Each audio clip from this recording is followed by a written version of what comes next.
Hi, I am Angela Harrison, the superintendent of the Winston-Salem Forsyth School District, and I'm delighted to have with me today Nicolette Grant, our Chief Academic Officer. We are socially distanced, and we're going to remove our masks because we have enough distance between us. We want to remind everyone, wash your hands, wait and socially distance, and wear your mask. And if we do these things as a community, we will help reduce community spread of this virus and hopefully see you face to face very soon as we go through our next phase of learning here in the Winston-Salem Forsyth County Schools. So as I mentioned, we have today Nicolette Grant, our Chief Academic Officer, and I can tell you she has been rocking and rolling since December 16th as our Chief Academic Officer. Can you tell our families, our community, what does a Chief Academic Officer do every day? Okay. So my primary role is to support the teaching and learning in our district and to make sure that the work that we do is aligned to our strategic plan approved by the board, to align to your vision as our superintendent and to the needs of our community.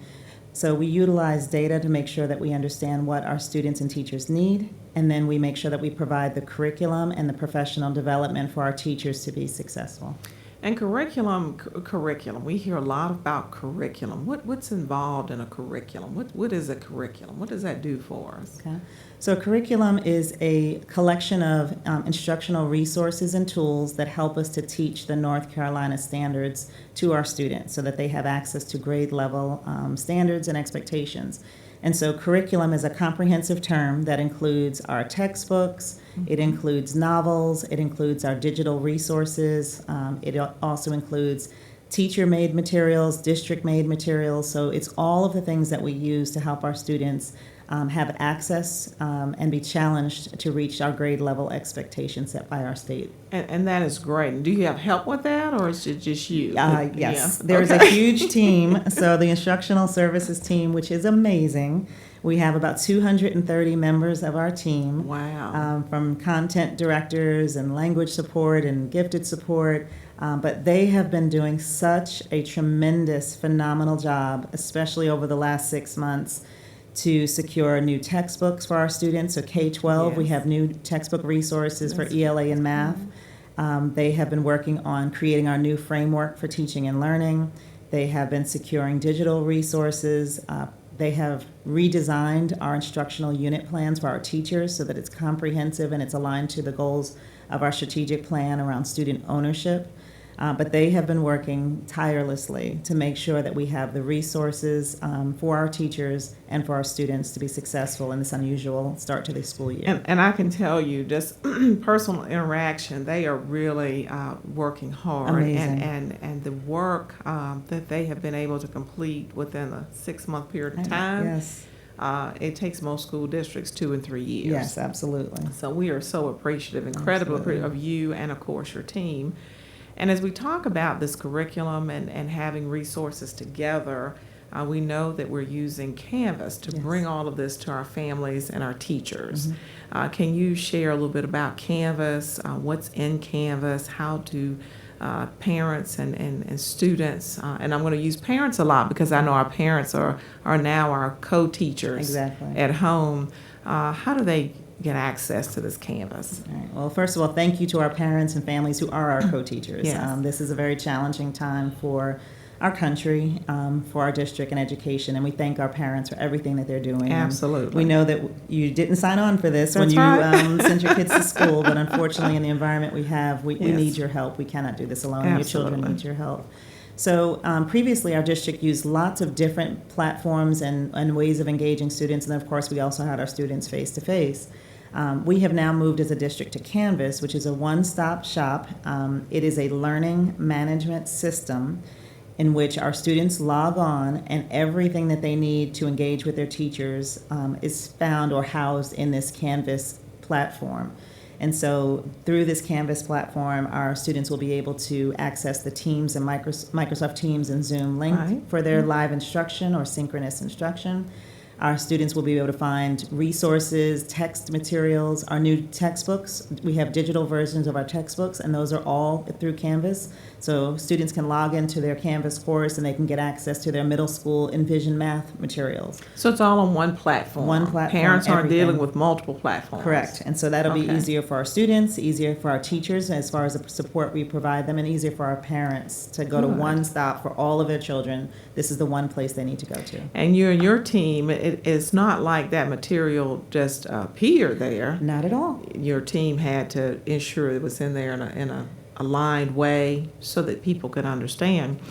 And as we moved into Canvas, we realized over the past week there were some glitches. Yes. Can you share a little bit about, well, what's the workaround? If I can't go through Canvas to get to these artifacts, what am I doing for 2 weeks or this next week? What's the workaround? Yeah. So yes, moving to Canvas was a huge shift for our team, preparing all of our resources in there so we can model for teachers, providing professional development for teachers to prepare all these units for their students. And so now we have these great resources in this site, Yes. but the site is managed outside of the district. It is a statewide site, and it's managed by Yes. the state. And so unfortunately, our teachers had all of what they needed to be prepared to start the school year, and then something happened that was outside of our district's control and our teachers' control because the state site crashed. As so many districts across the state are started school, and are using this platform. So what our teachers have done, which they've been phenomenal, they've been very creative, is they've worked a way around the Canvas. Mm-hmm. So even though eventually this will be our one-stop shop, once we have everything moving and the state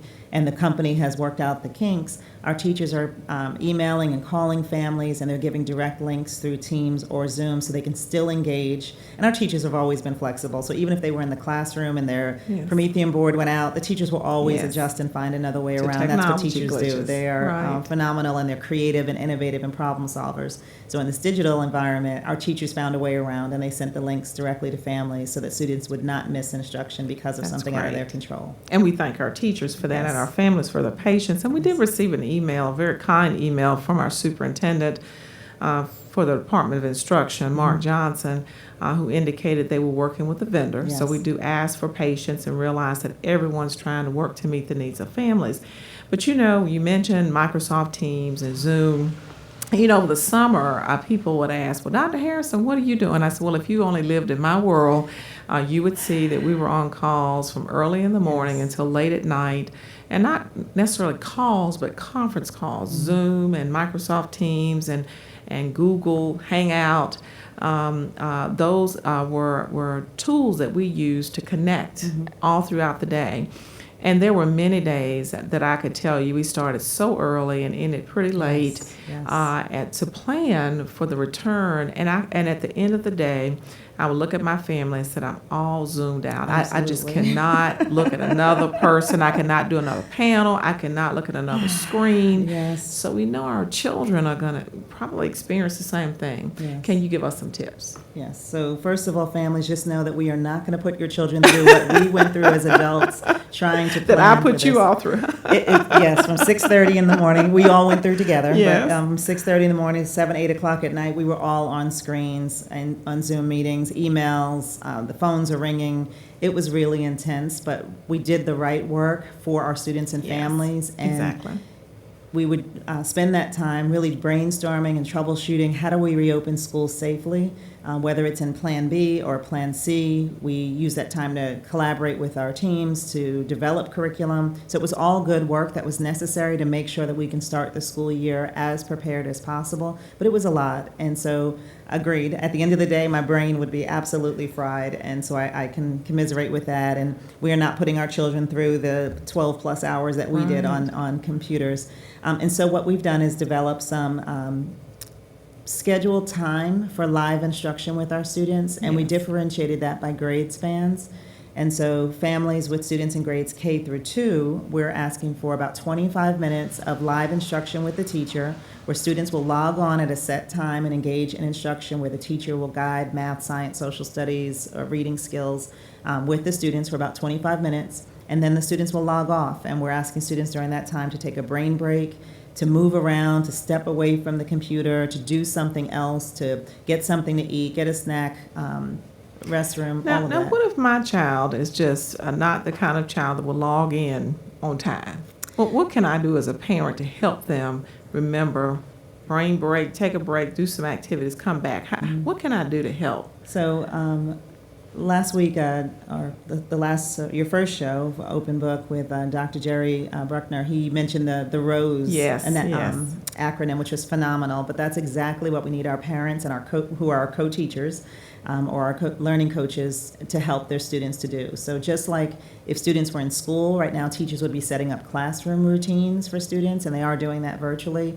We need the help of our families to set up a home learning routine, and that ROSE acronym was fantastic. So to set up that routine within your house, creating a learning space for your students, and we are asking that if your student has a laptop or computer in front of them, that you set it up where behind the student is a wall, so that we're less likely to have family members walking by Yes. in pajamas or having something in it, that may not add to the learning environment for our students. So we ask them to find a space in their house where they can set up their laptop, where there's a plain wall behind them with appropriate images behind them. And then families can have the child's schedule. They can have a printed schedule maybe next to the Right. computer Exactly. with the times that they need to log on, the passwords that they need. Families can set a timer, so maybe 5 minutes before the student should log on, that there's a timer or a bell, or they can set a cell phone that it rings and says, this is the time you need to get ready and get back to your learning space at home and be ready to log on for computers. But it's going to take time. So anything new is going to take time. Over repetition and routines and structure, the students will eventually learn their schedules. Obviously, for little students, for kindergarten, first grade, maybe time, they're not able to read the clock, but having that buzzer or sound that goes off, even a kitchen timer, when that goes off, that's when they Right. need to get back to their learning space and get started with learning. So we built in time for breaks and Yes. time to get away from the screen. And last week, Dr. Buckner was just tremendous in giving us the ROSE acronym. Because I think of my own children as a rose bush. I have 7, in total, and I can tell you that each one of them is unique in their talents. And he reminded us, a rose have routines. Yes. Be sure you help your children organize. Give your children space. They need their own space. Yes. And it may not be their bed, because Right. one of my children, well, all of them would have fallen asleep during the day. They would have used that as an opportunity and be encouraging. And we also know that we've done some things, and this was a teacher-recommended model for Yes. Flex Fridays. Yes. I remember getting the email Yes. from her, and I thought, wow, what a great idea. And as soon as you put eyes on it, as you always do, you took off, you contacted the teacher, you made that concept recommended by a teacher something we can all be proud of. Is Flex Fridays, not a day off, Right. but a day on in a different way. Can you Correct. talk a little bit about what we're expecting on Flex Fridays? Sure. And so our teachers are probably the most creative educators in the world, and they see problems and they come up with solutions. And so we're so Yes. thankful, and we are always open to ideas for teachers. We know that we Absolutely. are all learning as adults. We're never going to get anything perfect. We're always evolving and learning, and so taking ideas from our stakeholders or parents or teachers is going to help us to grow and be better. So in the spring, we had Flex Friday, and the Flex Friday provided some flexibility, some leisure time, some time to engage in maybe virtual field trips, just some time to have an extra time for students to finish work that they did. We have evolved that Flex Friday now that we are in Plan C. We still found value and had a lot of positive feedback about Flex Friday, so we still wanted to have that in our return to school plan or remote instruction plan. And so the Flex Fridays that we have now are part of a blended model of instruction, and blended just means 2 different ways of doing things. And so we have our live instruction Monday through Thursday, in small chunks of time with breaks. And then we have our Fridays that offer a different type of learning, but it is still a school day. Students are still having attendance. It's part of our instructional week. Absolutely. And those Flex Fridays offer a range of opportunities that both support students, families, and teachers. So the way we support students on Flex Fridays is we give them that extra time to work on self-paced lessons or playlists so they can work at their own time and Right. schedule. We also provide small group instruction, so teachers may invite students into small group instruction. And those small groups are for what, remediation, enrichment, or? It can be for all. It can Okay. be for All right. remediation if students All right. need a repeat of something and more support. It could be an Okay. extension of something the students are doing. It could be enrichment for students who we want to challenge and take to another level. It could be an opportunity for our exceptional children's department to provide EC services such as speech pathology, or working with our students with 504 plans extended time. Now, we sent a call yesterday to parents, and immediately, everybody gets on email and they had questions about office hours. Okay. What are office hours? So office hours, that's one way that we're able to use Flex Fridays to support our families. And those office hours, we're asking all teachers to set up some time on their Fridays where parents can just reach out if they have questions. We know that this is a very unusual time to the start of the year, and our parents are our co-partners in educating students. And so we want to make sure that our co-partners have the support that they need, or our learning coaches. And so on those Flex Fridays, teachers will be sharing their office hours, or a time that parents can just reach out. They know this is a time the teacher is free. She's not engaged, or he is not Yes. engaged in teaching right now. This is a time I can reach out and just ask a question or ask for support. So every Flex Friday, teachers will have office hours available for our families. And do you mind translating that for us, for some Sure. of our parents who are watching? Sure. So, mi español no está perfecto, pero es muy importante que los padres que hablan en otro idioma comprenden para the purpose of Flex Friday o la viernes. Es una oportunidad para los estudiantes que enseñan en pequeños grupos con sus maestras para tiempo extra or extension, y es also una oportunidad para los padres que necesitan hablar con las maestras y ayudan para ayudarte con sus niños. So that's our Fridays. Gracias. Mhm. And I think it's important for our families to know that we are really working very hard in your department to ensure that we have translation of materials in several languages. Yes. We've hired additional translators, and we think it's important that our parents of other languages be able to have access to parent information. Mm-hmm. And as we teach our children in our EL classes, the English language and how to master the language and learn materials in English, we are certainly working very hard to be sure our parents have translation that is that's culturally appropriate and relevant, and so we can keep them in touch with things, because our parents do matter. Absolutely. Our parents absolutely matter. And so you mentioned curriculum, and you talked about Flex Fridays, and I'm excited because as you came in the door, we were speaking about textbooks. And let me just say this, that I've been out this week. It's exciting as I walk into the door to see the textbooks there at the door. I see textbooks in classrooms, teacher kits, wonders. I've seen these books that children can pick up.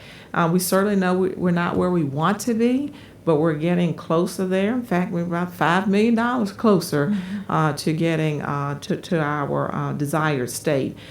Can you talk about, and I know we had a lot of teachers involved in selecting textbooks. Can you share the process? Sure. And then I'll share a little bit about where we are with our textbooks. You mentioned some being online, and I want to share some of the classroom experiences I've had with the children. But before that, I'd like you to talk a little bit about the resources. Okay. So one of the things that I mentioned earlier in our conversation is that we had lots of different things being used across the district. Our district did have an adoption years ago with Imagine It for our elementary, but over the time, funding was not available to supplement and update that curriculum. And so schools were purchasing lots of different things. Yes. Teachers were going all different That places. misalignment we talked about before. Yes. And so one of the things for this textbook adoption process was to first assess what we have, so do a needs assessment, and we assess that we have so many different resources across the district, and that it does not provide a continuity of instruction for our students vertically as they move up through the grade levels. It also did not provide consistency as students moved across the district from Yes. school to school to school, where each school might have been using something different, and thus creating opportunities for gaps for our students who may be moving from school to school. And so we first started with a needs assessment. Then we selected a few resources that we would pilot. And so in January, end of January through early March, we did a pilot in several of our schools so that teachers had a chance to get their hands on the new curriculum that we were considering, try it in their classroom. They had some professional development. They tried it in their classroom. They got feedback. We gathered feedback from teachers. We gathered feedback from students about what they thought of the new curriculum that we were trying. And all of the curriculum that we were using, we made sure were aligned to the state standards, were research-based, and also that we were looking to make sure that they were culturally responsive and representative. So that was important for us as we made the selections.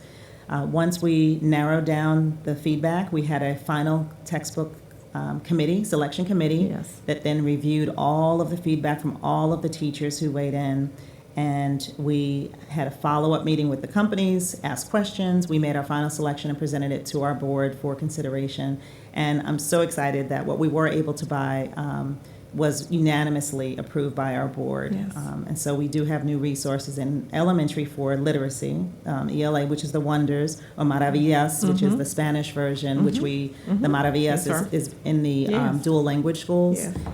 So it's it's the exact same program, but for dual language. Then we have Wonders. We have the student book, but then we have the teacher kits and the textbooks. And all of the materials that come with that materials. for K-3. So we're extremely excited that Project Impact supported the funding for the K-3 portion of our literacy, so we're able to have both the digital version and the text resources for K-3.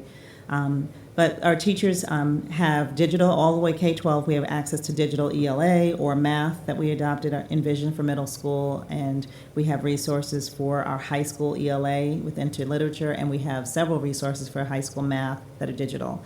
And so all of the platforms that we purchase, all of the digital resources, our families and students will be able to access through Canvas. So they can go to a one-stop place and they can get all of their textbooks that we've adopted from that one place. And that's why it's important. We have and I can tell you that, well, first, thank you for leading this initiative. As the Chief Academic Officer, during my listening sessions, I can tell you this was a priority for teachers. Everywhere I went, teachers were concerned about the resources and textbooks available to students. And so I'm so excited that our Board of Education made this a priority. But again, funding, it's one thing to adopt textbooks, it's another thing to find funding. And since my arrival last September, can you believe it's almost a year that I've been here? Wow, that time has just flown. I can tell you that our community has supported us. Our community has supported us in such big ways. We were short a few dollars on the textbook adoption. We're still short, and we're working to get those dollars.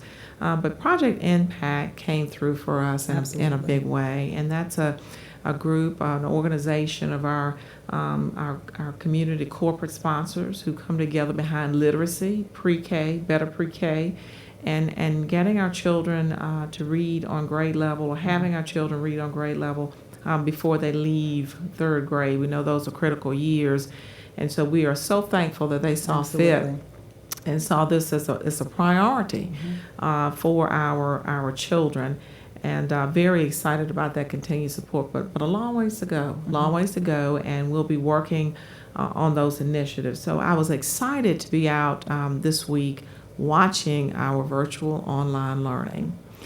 Our teachers are wonderful. They are great. They've jumped in, they've adapted, they were working together on some of the challenges of virtual learning. But I saw some things that were quite interesting. From this side to that side, I saw grandparents sitting there watching the children as though they were going to be held accountable at the end of the day by mom and dad for not ensuring that the student returned from snack time. Snack time was pretty big. 6 minutes of snack time and relax. So the grandparents, I could see them watching. Some of them looked pretty happy. Some of them looked like they were just, did I retire to do this? Where there was a big question mark, the bubble. And then I saw parents, some parents just right behind the student, looking at everything that was going on. And then I saw some independence. I saw a lot of independence. I saw lots of children taking notes and asking questions and trying to figure out how to interact with the teacher using screen time. And I think we go back to the roles. So what can we advise our parents to do while the child is learning? What should they be doing, or the caretaker? Because some parents have opted for daycare centers and learning centers. What should they be there sitting and watching every minute? Should they hover? Should they stand back and facilitate? Leave the room? What should they do? So we want our families, first of all, we want to thank them for helping us start yes, the school year. We yes. need them right now to just Yes. really make sure that they're helping their child to set that routine. Yes. But ultimately, once the routine is set up, we want our families to slowly be able to back away and have our students to earn some independence. So the first few days, obviously being right there, it's fine. But as students learn their schedule, each time you may want to back up a little bit more, and help the child to take more ownership. Which is part of our strategic plan, that students are taking ownership of their learning. Yes, absolutely. And so we don't want to enable them or have them be too dependent, but right now we know that they need your help tremendously to get started. But ultimately, we want this to be a routine that they start to own and take more responsibility for, so our families might start backing up. Our grandparents might be able to retire a little bit more, a few minutes at a time, Yes. as they back up from and let the students engage in the learning. Now, you're a mom. Yes. You're a mom of some very bright children. Can you tell us what they're up to in their learning? Gosh. So my two children are in college, and so unfortunately college closed for them in March, and so they were home learning on their laptops. Right now, they're both very lazy because they're Okay. not learning because college hasn't started back up for them. But I've got them cooking dinner now, so we've got a Okay, routine. that's good. We created our rows at home, so Yes, they're cooking yes. dinner now and helping out in the house. But they'll be starting back again in a couple of weeks, and so they have their own spaces where they will learn. They've created their learning space with all of their materials and their laptops, and they're going to be independent. And so they'll know what time they have to log in for their live instruction. And my role as a parent is just popping in every so often and checking, hey, is everything okay? Do you have what you need? But then backing up and letting them be independent. Absolutely. So we want our parents to know that it's good in the initial stages to monitor what's happening, to be available and accessible to the caretakers, but eventually let's try to get to a level of independence. Yes. And so as we close, I want to mention a couple of things. I want to mention that we have a Safe Return to School, a guidebook for families. And this guidebook here is tremendous. I mean, I know Yes. you had some part in getting this done. Brent Campbell, our voice of the district that Yes. calls every night, Yes. Brent Campbell facilitated this with a couple of others, and you'll find this very helpful. This guide very helpful. It's in multiple languages, posted on our website. I also want to assure our families that we are continuing to work on a return to school, a safe return to school. We have not forgotten about our commitment to face-to-face instruction. And we're working on that plan, and we will update the board on a regular basis and keep you informed about the dates soon to come. I also want to thank those parents who've been patient with us on the virtual academy. We have over 6,000 students enrolled in the virtual academy, so you can imagine that is a huge task. Our principal, Dr. Scales, and our area superintendent, Dr. Pratt, has worked very hard to be sure we could accommodate as many parents as possible. We want to thank you for your patience and patience for all of our parents. And as always, we appreciate the support of our Board of Education and our community at large. And we appreciate our team here today. And thank you, Ms. Grant, our Chief Academic Officer. We are incredibly fortunate to have you leading us during this time and in any time. You're an incredibly smart lady, curriculum-based, and we thank you for joining our team. Thank you. And just for our families, just in closing, just know we are always evolving, so we're always going to be reflecting, and we're always going to keep trying to improve. Absolutely. Thank you for joining us.